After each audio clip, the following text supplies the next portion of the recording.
ANM ನ್ಯೂಸ್ಗೆ ಸ್ವಾಗತ. ಚಿಂತಾಮಣಿ ನಗರದ ಎನ್ಆರ್ ಬಡಾವಣೆಯ ನಗರಸಭೆ ಕಚೇರಿಯ ಹಿಂಭಾಗದಲ್ಲಿರುವ ಗುರುಸ್ಪರ್ಶ ತಾಯಿ ಮತ್ತು ಮಕ್ಕಳ ಆಸ್ಪತ್ರೆಯಲ್ಲಿ ವಿಶೇಷ ಚಿಕಿತ್ಸಾ ಸೌಲಭ್ಯಗಳು ದೊರೆಯಲಿದೆ. ಮಕ್ಕಳ ತಜ್ಞರಾದ ಡಾಕ್ಟರ್ ಕಲ್ಯಾಣ್ ಎಸ್ ಜಿ ವಾರದ 7 ದಿನಗಳಲ್ಲಿ ಮಕ್ಕಳ ತುರ್ತು ಚಿಕಿತ್ಸೆ ಜೊತೆಗೆ ಪ್ರತಿದಿನ 7 ರಿಂದ ಮಧ್ಯರಾತ್ರಿ 12 ಗಂಟೆವರೆಗೂ ಕಾರ್ಯನಿರ್ವಹಿಸಲಿದ್ದಾರೆ.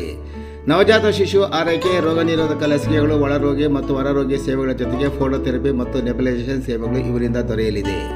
ಪ್ರಸೂತಿ ಮತ್ತು ಸ್ತ್ರೀ ರೋಗ ತಜ್ಞರಾದ ಡಾಕ್ಟರ್ ಯಶಸ್ವಿನಿ ಜಿ ರವರು ವಾರದ 7 ದಿನಗಳಲ್ಲಿ ಬೆಳಗ್ಗೆ 10 ರಿಂದ ಮಧ್ಯಾಹ್ನ 2 ಗಂಟೆ, ಸಂಜೆ 6 ರಿಂದ 9 ಗಂಟೆವರೆಗೂ ಕಾರ್ಯನಿರ್ವಹಿಸಲಿದ್ದು ಬಂಜೆತನ ನಿವಾರಣೆ ಮತ್ತು ಲ್ಯಾಪ್ರೋಸ್ಕೋಪಿಕ್ ಸ್ಪೆಷಾಲಿಟಿ ತಜ್ಞರಾಗಿದ್ದು, ಇದರ ಜೊತೆಗೆ ಆಂಟಿನೇಟಲ್ ಕೇರ್, ನಾರ್ಮಲ್ ಡೆಲಿವರಿ ಮತ್ತು caesarean section, high risk pregnancy services, family planning service ಸೇವೆಗಳ ಜೊತೆಗೆ ಗೈನಕಾಲಜಿಗೆ ಸಂಬಂಧಿಸಿದಂತೆ ಅಡೋಲಸೆಂಟ್ ಪ್ರಾಬ್ಲಮ್, PCOD ಪ್ರಾಬ್ಲಮ್, ಗರ್ಭಶಸ್ತ್ರ ಚಿಕಿತ್ಸೆ, ಕ್ಯಾನ್ಸರ್ ಸ್ಕ್ರೀನಿಂಗ್, ಲ್ಯಾಪ್ರೋಸ್ಕೋಪಿ ಸರ್ಜರಿ ಸೌಲಭ್ಯ ಇವರಿಂದ ದೊರೆಯಲಿದೆ. ಆಸ್ಪತ್ರೆಯಲ್ಲಿ ಔಷಧಿ ಅಂಗಡಿಯ ಸೌಲಭ್ಯ, ಒಳರೋಗಿಗಳ ಸಾಮಾನ್ಯ ಮತ್ತು ವಿಶೇಷ ಕೊಠಡಿಗಳ ಜೊತೆಗೆ ಆಕ್ಸಿಜನ್ ಸೌಲಭ್ಯದ ಕೊಠಡಿ ಸಹ ದೊರೆಯುತ್ತಿದೆ. ಹೆಚ್ಚಿನ ವಿವರಗಳಿಗೆ ಮೊಬೈಲ್ ಸಂಖ್ಯೆ 7676985401ಕ್ಕೆ ಸಂಪರ್ಕಿಸುವುದು. ತಂದೆ, ತಾಯಿ ಮತ್ತು ಸಹೋದರಿಯನ್ನು ಕೊಲೆ ಮಾಡಿ ಮನೆಯೊಳಗೆ ಊತ ಹಾಕಿದ ಆರೋಪಿ. ವಿಜಯನಗರ ಜಿಲ್ಲೆಯ ಕೊಟ್ಟೂರು ಪಟ್ಟಣದಲ್ಲಿ ತ್ರಿಬಲ್ ಮರ್ಡರ್ ನಡೆದಿದೆ.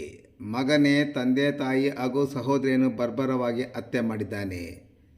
3 ಕೊಲೆ ಮಾಡಿ ಬಳಿಕ ಬೆಂಗಳೂರಿಗೆ ಪರಾರಿಯಾಗಿದ್ದ ಆರೋಪಿ ತಂದೆ, ತಾಯಿ, ಸಹೋದರಿ ಕಾಣೆಯಾಗಿದ್ದಾರೆಂದು ದೂರು ಕೊಡಲು ಹೋಗಿ ಸಿಕ್ಕಿಬಿದ್ದಿದ್ದಾನೆ.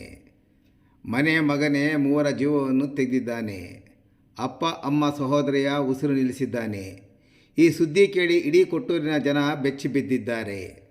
ಅಕ್ಷಯ್ ಕುಮಾರ್ ಎಂಬಾತ ತಂದೆ ಭೀಮರಾಜ್, ತಾಯಿ ಜಯಲಕ್ಷ್ಮಿ, ಸಹೋದರಿ ಅಮೃತಳನ್ನು ಕೊಲೆ ಮಾಡಿದ್ದಾರೆ. ಕೊಲೆ ಮಾಡಿದ ಬಳಿಕ ಪರಾರಿಯಾಗಿದ್ದ ಆರೋಪಿ ಅಕ್ಷಯ್ ಕುಮಾರ್ ತಿಲಕ್ ನಗರ ಪೊಲೀಸ್ ಠಾಣೆಗೆ ದೂರು ಕೊಡಲು ಹೋಗಿ ಸಿಕ್ಕಿಬಿದ್ದಿದ್ದಾನೆ. ಕೊಲೆ ಬಳಿಕ ಬೆಂಗಳೂರಿಗೆ ಬಂದ ಆರೋಪಿ ತಿಲಕ್ ನಗರ ಠಾಣೆಯಲ್ಲಿ ತಂದೆ, ತಾಯಿ ಮತ್ತು ಸಹೋದರಿ 3 ನಾಪತ್ತೆಯಾಗಿದ್ದಾರೆ ಎಂದು ದೂರು ನೀಡಿದ್ದಾನೆ. ಬಳಿಕ ಪೊಲೀಸರ ವಿಚಾರಣೆ ವೇಳೆ ತಾನೇ 3 ಕೊಲೆಗೈದಿರುವುದಾಗಿ ಸ್ಪಷ್ಟವಾಗಿ ಮಾಹಿತಿ ನೀಡಿದ್ದಾನೆ. ಆತನನ್ನು ವಶಕ್ಕೆ ಪಡೆದು ವಿಚಾರಿಸಿದಾಗ ತಾನೇ ತಂದೆ, ತಾಯಿ ಮತ್ತು ಸಹೋದರಿ 3 ಕೊಲೆಗೈದು ಮನೆಯೊಳಗೆ ಊತ ಹಾಕಿದ್ದಾಗಿ ಒಮ್ಮೆ ಹೇಳಿಕೆ ನೀಡಿದ್ದಾನೆ. ಮತ್ತೊಮ್ಮೆ ಸೊಂಡೂರಿನಲ್ಲಿ ಶವಗಳನ್ನು ಎಸೆದಿದ್ದಾಗಿ ಹೇಳಿದ್ದಾನೆ. ಮಗನೇ ಪೋಷಕರು ಹಾಗೂ ಸಹೋದರಿ 3 ಕೊಲೆಗೈದಿರೋ ಬಗ್ಗೆ ಶಂಕೆ ವ್ಯಕ್ತವಾಗಿದ್ದು, ಪೊಲೀಸರು ತನಿಖೆ ಚುರುಕುಗೊಳಿಸಿದ್ದಾರೆ.